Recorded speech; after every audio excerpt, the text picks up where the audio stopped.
Саламатсыздар ма балалар? Сабағымызды бастаймыз. 107-ші сабақ етістік. Сабақтың мақсаты мәтін түрін ажыратамын, сурет бойынша жоспар құрамын. 10-шы жаттығу мәтінді оқы. Аю жыртқыш аң. Әр аюдың қоректенуі әртүрлі. Ақ аю итбалық және басқа да жануарлармен қоректенеді. Кейде шөпке де жайылады. Гризли аюы шөп, жидек, жаңғақ жейді.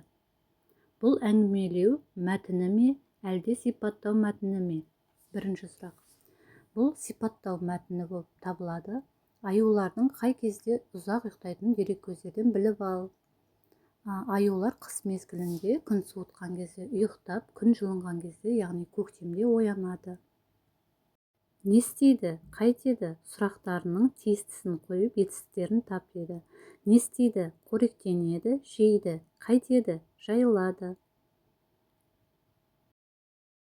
11-ші жаттығу. Жаңылтпашты жатқа жаз.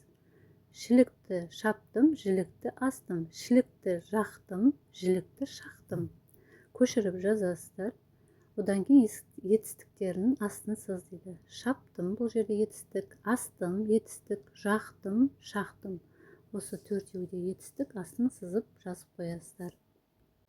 12-ші жаттығу. Түлкі мен ешкі ертегісіндегі негізгі оқиғаларды есіңе түсір. Суреттерді пайдаланып, жоспарды жалғастырып жаз деді. Ертегіні еске түсіріп көрейік. Ыбырай Алтынсариннің Түлкі мен ешкі ертегісі. Бір түлкі жүгіріп келе жатып, абайсызда бір терең апанға түсіп кетіпті. Шыға алмай тұрғанда бір ешкі су іздеп жүріп, әлгі апанға кез болып түлкіні көреді. Ей түлкі батыр, не қылып тұрсың депті. Ой, не қыласың, жаным жай тауып тұр. Қырда әрі сусап, әрі ыстықтап өліп едім. Апанның іші әрі салқын, әрі түбінде тұп-тұнық су бар екен, депті түлкі. Мұны естіп ешкі, мен де салқындайын, әрі су ішейін деп ойлап, секіріп апанға түсіпті. Сонда түлкі секіріп ешкінің үстіне мініп, оның мүйізіне табанын тірепті де ырғып далаға шығып жөніне кетіпті.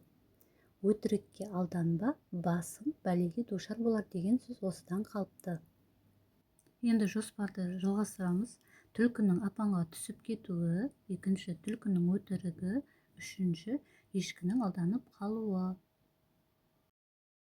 13-ші жаттығу. Жұмбақты көшіріп жазып, шешуін тап. Қыс бойына жатады, тәтті ұйқыға батады. Жұмбақтың шешімі, жауабы аю. 14-ші жаттығу. Әр қатардағы артық сөзді тап және себебін дәлелде.